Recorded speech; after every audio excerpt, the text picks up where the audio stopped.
Shalom, puji Tuhan. Kita akan kembali belajar dari gereja di Sardis yang dikatakan oleh Tuhan, mereka ini hidup tetapi mereka mati. Walaupun mungkin di hadapan manusia dilihat oleh banyak orang secara luar mereka hidup, tetapi di mata Tuhan mereka mati. Dan kita sudah belajar kemarin, ternyata Alkitab mengatakan bahwa banyak menunjukkan orang-orang yang dinyatakan mati oleh Tuhan, dan maksudnya adalah karena ada dosa, karena pelanggaranmu. Kamu juga dulu mati, tetapi sekarang karena pertobatan dan percaya kepada Yesus membuat mereka menjadi hidup di hadapan Tuhan. Yang menarik adalah di dalam Wahyu 3 ayat 4-nya dikatakan, tetapi di Sardis ada beberapa orang yang tidak mencemarkan pakaiannya. Mereka akan berjalan dengan aku dalam pakaian putih, karena mereka adalah layak untuk itu. Jadi Tuhan menyinggung bahwa di sisi yang lain ada komunitas-komunitas. Ternyata sebagian besar orang di Sardis itu pakaiannya menurut ayat ini adalah tidak lagi putih, atau mungkin bahkan telanjang seperti gereja di Laodikia. Tetapi di Wahyu 3 ini ayat 4, tetapi di Sardis ada beberapa orang yang tidak mencemarkan pakaiannya. Jadi kita bersyukur orang-orang ini yang menyebabkan Tuhan memberi perhatian dan tertarik, sama seperti kisah ketika Sodom dan Gomora akan dihancurkan. Kita tahu karena dosa-dosa mereka, dan Tuhan mau menghukum mereka dengan api yang menghanguskan mereka. Termasuk sebenarnya Lot dan keluarganya akan ikut terhukum. Tetapi waktu itu Abraham menjadi pensyafaat, Abraham menjadi pembela. Jadi kita bersyukur di Sardis ada orang-orang yang tidak terlibat, ada orang-orang yang tetap menjaga hidupnya untuk tetap benar di hadapan Tuhan, menjaga pakaian mereka untuk tetap putih dan bersih di hadapan Tuhan, sehingga mereka berhak berjalan bersama dengan Tuhan. Dan ketika Abraham bersyafaat, Abraham berkata, Tuhan, kalau seandainya ada 50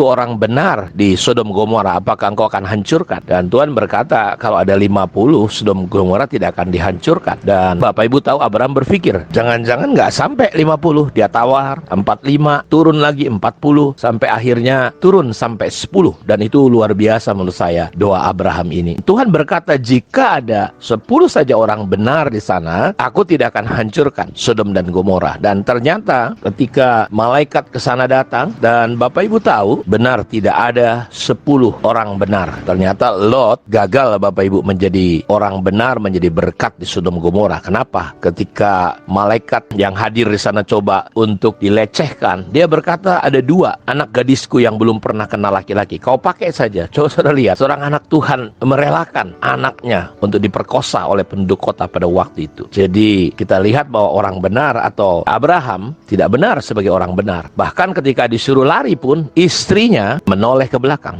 dan dia jadi tiang garam. Yang lebih mengerikan, anak-anak Lot memperkosa bapaknya sendiri. Lahirlah Moab dan Amon. Jadi sudah lihat bahwa menjadi orang benar, ya mereka adalah orang pilihan Tuhan, tetapi hidup mereka nggak benar. Tetapi di Sardis ada beberapa orang yang membuat Tuhan memperhatikan situasi gereja di Sardis ini, sehingga masih ada kesempatan. Saya tertarik sekali, ayat ini menggunakan kata pakaian putih. Dalam Matius 22 ayat 11-13, ketika raja itu masuk untuk bertemu dengan tamu-tamu itu, ia melihat seorang yang tidak berpakaian pesta. Ia berkata kepadanya, hai saudara, bagaimana engkau masuk kemari dengan tidak mengenakan pakaian pesta? Tetapi orang itu diam saja. Lalu kata raja itu kepada hamba-hambanya, ikatlah kaki dan tangannya dan campakkanlah orang itu ke dalam kegelapan yang paling gelap. Di sanalah akan terdapat ratap dan kertak gigi. Kita tahu ilustrasinya adalah ketika seorang raja mengundang semua orang untuk datang. Di simpang-simpang diundang, semua orang datang. Dan ketika orang pada datang, ternyata ada satu orang yang tidak memakai pakaian pesta. Sehingga ayat ini berkata, kenapa kau masuk sini nggak pakai pakaian pesta? Campakkanlah. Di dalam kitab Wahyu diterangkan dalam pasal 19 ayat 6-9, lalu aku mendengar seperti suara himpunan besar orang banyak, seperti desau air bah dan seperti deru guru yang hebat, katanya, haleluya,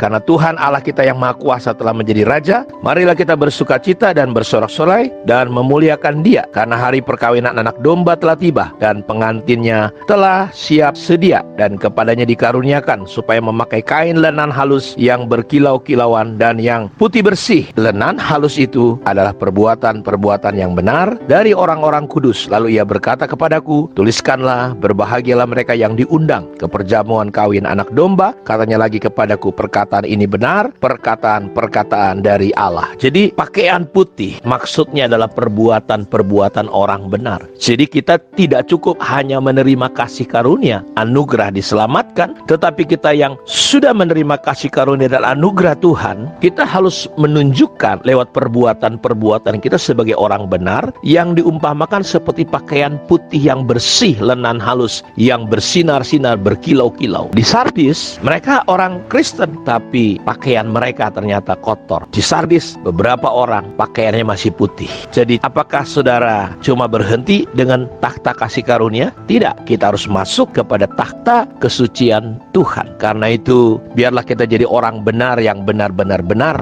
Bukan hanya jadi orang benar, tapi tidak benar-benar benar. Dan kita udah bosan lihat gereja dipenuhi dengan orang-orang yang terkadang jadi batu sandungan, saling menghakimi, saling menjatuhkan, saling menjelekkan, menganggap diri lebih baik dari yang lain. Hari-hari ini kita sedang hidup pada hari-hari terakhir. Yang benar akan makin benar, yang najis akan makin najis, yang suci akan makin suci, kata Alkitab, Bapak Ibu. Karena itu mari kita lihat, perhatikan, apakah kita masih berpakaian, apakah kita telanjang, atau pakaian kita sudah kotor. Biarlah lewat saat teduh pagi ini kita diingatkan kembali oleh Tuhan bahwa situasi yang ada di Sardis bisa terjadi dalam hidup kita. Tuhan memberkati saudara semua. Shalom.